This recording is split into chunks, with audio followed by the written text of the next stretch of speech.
বিদ্বেষী যারা নবীদের সমালোচনা করে, সাহাবীদের সমালোচনা করে, তাদের ইলমি খণ্ডন করা হবে। যদি প্রশাসন কারো পড়াশোনা করে, আলেমদেরকে হয়রানি করে, প্রশাসনের সাথে আমাদের বিলে পড়া হবে। একটা কথা বলি, শুনেন, একটা কথা বলে বক্তৃতা শেষ করছি। বাংলাদেশ এটা 92% মুসলমানের দেশ। এখানে পশ্চিমা বিকৃত সংস্কৃতি ট্রান্সজেন্ডারকে জেন্ডার শব্দ দিয়ে আমদানি করার চেষ্টা আমরা দেখতে পাচ্ছি। বিএনপি সরকারকে স্পষ্ট ভাষায় বলি, আপনারা নির্বাচনের আগে মদিনা ইসলামের কথা বলেছেন। আমরা জানতে চাই, বাংলাদেশের শেখ হাসিনার আমলে যে দুঃসাহস করা হয় নাই, 2 ট্রান্সজেন্ডার নারী যারা আগে পুরুষ ছিল, নারী পরিচয়ে বাংলাদেশে তাদের বিবাহ হয়। এই ধরনের ট্রান্সজেন্ডারের বিবাহ বাংলাদেশে আমরা দেখতে চাই না। আমাদের মুরব্বী আছেন, আমরা স্পষ্ট ভাষায় বলছি, যদি ট্রান্সজেন্ডার ফিতনাকে সমকামিতাকে বাংলাদেশে প্রমোট করার চেষ্টা করা হয়, আমরা আমাদের সর্বোচ্চ দিয়ে এই ব্যক্তিগত ট্রান্সজেন্ডারকে প্রতিরোধ করবই করব ইনশাআল্লাহ। আসসালামু আলাইকুম ওয়া রাহমাতুল্লাহ।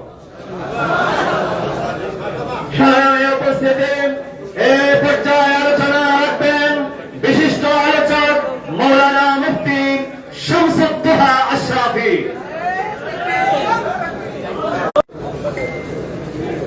আসসালামু আলাইকুম ওয়া রাহমাতুল্লাহি ওয়া বারাকাতুহু। সংগ্রামী ভাইয়েরা, সময় 1 মিনিট। অতএব এই 1 মিনিটের মধ্যে কথাটুকু এতটুকু বলবো, ওলামায়ে দেওবন্দ, ওলামায়ে আহলে হক, হক ও হক্কানিয়তের প্রতিষ্ঠার জন্য জীবনভর কাজ করে গেছেন। অতএব আজকের এই প্রোগ্রাম থেকে আমরা দীপ্ত শপথ গ্রহণ করব, মুরব্বীদের মুশাওয়ারায় যেই কোনো বাতিল মতবাদ প্রতিরোধে আমরা সর্বোচ্চ পরিমাণ সচেষ্ট থাকবো ইনশাআল্লাহ। আমি আপনাদেরকে ছোট্ট এতটুকু অনুরোধ জানাবো, সেটা হলো এই দ্বীনের আভ্যন্তরীণ ফেরাকগুলোর মোকাবেলার ক্ষেত্রে কয়েকটা বিষয়ে খেয়াল রাখা জরুরি। এর মধ্যে অন্যতম হলো যেন এটাতে রাজনৈতিক কোনো রূপ না পেয়ে যায়। আমাদের আকাবিরিনগণ সেই সাহাবা বিদ্বেষীদের ব্যাপারে এবং আম্বিয়া কেরামদেরকে নিয়ে বিভিন্ন কটূক্তি এবং জাগতিক যে সমস্ত বিষয়গুলো আছে, সে সমস্ত বিষয়ে কাজ করেছিলেন ইলমি আন্দাজে। আমরাও ইলমি আন্দাজে কাজ করব এবং এই কথা উম্মার সামনে পরিষ্কার হওয়া জরুরি যে এখানে আমাদের ব্যক্তিগত কোনো স্বার্থ নাই, সিয়াসি কোনো স্বার্থ নাই। আকাবিরিনরা দ্বীনের স্বার্থে কাজ করেছেন, আমরাও দ্বীনের স্বার্থে কাজ করি। এটা করতে গিয়ে যদি কোনো গালি খেতে হয়, খাবো, কোনো অসুবিধা নাই। ভিন্ন কোনো চ্যালেঞ্জে পড়তে হয়, তবু করবো, কোনো অসুবিধা নাই। বাতিল প্রতিরোধ করেই ছাড়বো আমরা ইনশাআল্লাহ। সর্বশেষ কথা, ট্রান্সজেন্ডার সাধারণ কোনো ইস্যু নয়, অত্যন্ত জঘন্য, অত্যন্ত ভয়ঙ্কর এবং পশ্চিমাদের সরাসরি তত্ত্বাবধানে প্রতিষ্ঠা করতে চাওয়া একটি বিশেষ এজেন্ডা। এই এজেন্ডার বিরুদ্ধে আপনারা আমাকে অবস্থান গ্রহণ করতে হবে এবং সর্বোচ্চ পরিমাণ তাদেরকে প্রতিহত প্রতিরোধ করার চেষ্টা করতে হবে। রব্বুল আলামিন আমাদেরকে ইলমি ফিতনাগুলোর মোকাবেলায় ইলমি আন্দাজে, দরদের সাথে এবং উম্মার হেদায়েতের জন্য কাজ করার তৌফিক দান করেন, আমিন। ওয়া আখিরু দাওয়ানা আলহামদুলিল্লাহি রাব্বিল আলামিন। সম্মানিত উপস্থিতি, এই পর্যায়ে আপনাদের সামনে বক্তব্য রাখবেন দারুল উলুম রামপুরা মাদ্রাসার সম্মানিত মুহতামিম ও শাইখুল হাদিস হযরত মাওলানা ইয়াহিয়া মাহমুদ দামাত বারাকাতুহুল আলিয়া। السلام عليكم ورحمة الله وبركاته. الحمد لأهله والصلاة لأهلها. أما بعد. আহলে সুন্নাত ওয়াল জামাতের আকীদা বিশ্বাস সংরক্ষণে সচেতনতা সৃষ্টি, ঈমান হিজবুত তাওহীদ নিষিদ্ধ, সংসদে পাশ হওয়া ট্রান্সজেন্ডার বান্ধব শ্রম আইন বাতিলের দাবিতে আয়োজিত জাতীয় উলামা মাশায়েখ কনভেনশনের মুহতারাম সদর, উপস্থিত আকাবির উলামায়ে কেরাম এবং আমার সামনে উপস্থিত উলামায়ে কেরাম ও তালেবানে উলুমে নবুওয়াত এবং দিনদার ভাই, আমি গুনে গুনে 2-3টা কথা বলব। 1 নম্বর কথা হলো যে বাতিলের বুনিয়াদ সমস্ত নবীদের পক্ষ থেকে আল্লাহ তাআলা কোরআনে কারীমে নবীদের ভাষায় বলাইছেন।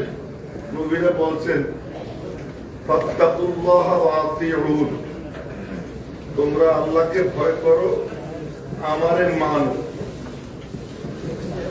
ইতাআত মানা, এটা হলো হক ও হক্কানিয়তের পরিচয়।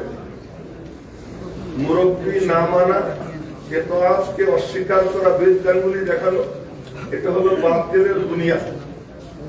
তো হকের বুনিয়াদ হলো আদব, বাতিলের বুনিয়াদ হলো বেয়াদব। এজন্য মওদুদিবাদের সূচনা হয়েছে এই দিয়া যে রাসূলে খুদা কে সেবা और किसी को मेयार हक न समझे, আল্লাহ রসুল ছাড়া আর কাউকে সত্যের মাপকাঠি মনে করবেন। এর উদ্দেশ্য হলো যে প্রথম বুনিয়াদ রাখছে তোমরা সবাই বেয়াদব হয়ে যাও। বেয়াদব যদি না হও তাহলে আমার দোষ কেউ গ্রহণ করতে পারবা না। তো সৈয়দ আবুল আলম মওদুদি তার দোষ গ্রহণ করার জন্য প্রথম যে বুনিয়াদ রাখছে, যারা মওদুদিবাদী হবে অনিবার্যভাবে তাদেরকে বেয়াদব হতে হবে। বেয়াদব যদি না, এই জন্য সাহাবীদের সম্পর্কে বলতেও একটু মুখে বাঁধে না, নবীকে গুনাহগার বলতেও একটু মুখে বাঁধে না, আকাবির আসলাফকে বৃদ্ধাঙ্গুলি দেখাইতে একটু তাদের আপত্তি হয় না। সামান্যতম কোন রকম উর্দুতে বলে হাসকা চাহাট, এইটা একটু তাদের মাহসুস হয় না। কেন? যেহেতু বুনিয়াদ হলো বেয়াদবির উপর। এই জন্য আমি অনুরোধ করবো ওলামা ইকরামকে যে এবং আপনাদেরকে যে আসলে ওই পানি ফেলাইয়া কোনো লাভ নাই, আগে ইঁদুর বের করতে হবে। এখন ইঁদুর যদি বাইরে থাকতো সমস্যা ছিল না, ইঁদুর ঢুকে গেছে ঘরে। যদি কিছু মনে না করেন, কথা আমি খোলামেলা বলি তাই বলতে, ইঁদুর ঢুকে গেছে ঘরে। এখন ঘরের ইঁদুরে বেড়া কাটলে ওই ঘর বাঁচানো মুশকিল। মওদুদিবাদ এটা কোনো লেবাস পোশাকের নাম না, এটা একটা সোচের নাম, চিন্তা চেতনার নাম। কওমি মাদ্রাসা শাইখুল হাদিস কিন্তু কথা বলে মওদুদির ভাষা, মসজিদের ইমাম কথা বলে মওদুদির ভাষা, মঞ্চ ওলামায়ে ইকরামের কথা বলে মওদুদির ভাষা। এবং বহু দিনের পরিকল্পনা নিয়ে তারা দেখছে বাহির থেকে কওমি অঙ্গনকে গ্রাস করা যাইতেছে না, কওমি অঙ্গনের ভিতরে আমাদের কিছু এজেন্ট পয়দা করতে হবে। সেজন্য সেই মিশনে তারা সাকসেস হয়ে গেছে। আমি এটা পরিষ্কার ভাষায় বলতেছি, ওই মিশনে তারা সাকসেস হয়ে গেছে। আমাদের কওমি অঙ্গনে এমন কিছু তারা আবর্জনা জন্ম দিয়ে দিছে। আমাকে তো শেষ করতে বলছে, কিন্তু একটা কথা না বলে শেষ করতে পারতেছি না। জি, আর একটা কথা হলো যে মুরব্বী, আমরা যখন দেওবন্দ মাদ্রাসা থেকে আসি, পড়া শেষ করে মৌলানা ইয়াসুফ আলী বিজুরি रहमतुल्लाह अलैह বললেন, तुम्हें 3 किस्म के मुरब्बिया मिलेंगे। एक वो होंगे जो मुखलिस तो होंगे, उनके पास जाते रहना, उनसे दुआ लेते रहना, वो जू कहे उस पर हा करते रहना, मगर उस पे अमल पैदा ना होना। आप लोग समझ जाइए। तो दूसरे किस्म के मुरब्बिया वो होंगे जो जी राय होंगे, होशियार होंगे, मगर मुखलिस नहीं होंगे, उनसे कोसों दूर रहना। और तीसरे किस्म के वो मुरब्बिया होंगे जो मुखलिस होने के साथ साथ जी राय भी होंगे, और इंशाअल्लाह आपको ऐसे मुरब्बिया मिल जाएंगे। ये मुरब्बी अगर मिल गया तो उनके दामन को मजबूती से थामे रहना। अब मैं ये कहना चाहता हूँ, सिद्दीक अकबर को हजरत अली रज़ियल्लाहु तआला अन्हु ने दावत दी, आप मेरे घर आ जाइए 6 महीना बाद, हजरत फातिमा के इंतकाल के बाद आ जाइए, और आपके साथ दोस्त ना कोई ना आए, कराहियत आई हजरत उमर, ताकि उमर न जाए। तो फिर हजरत उमर ने कहा, ये तो खबर पाते ही नहीं, आप अकेला नहीं जा सकते, मैं भी जाऊंगा। तो हजरत अबू बकर ने कहा, क्या जरूरत है, मैं अकेला ही जाऊंगा। মুরব্বী এমন হবে যার সিদ্ধান্ত নেওয়ার নিজস্ব পাওয়ার আছে। কানে কানে একজন কিছু বলে, এই আপনি এক কথা বললেন, তার খাদেম এক কথা বলে তার সিদ্ধান্ত থেকে সরাই দিবে, এমন মুরব্বী যদি হয়, ওই মুরব্বী দিয়া রাহনুমাই এই সমাজে চলবে না। মুরব্বী এমন হতে হবে যে মুরব্বী নিজে সিদ্ধান্ত নিতে পারে। এই জন্য আমি অনুরোধ করব, আমাদেরও মুরব্বী এমন চয়ন করতে হবে। কথা অসম্পূর্ণ থেকে গেল।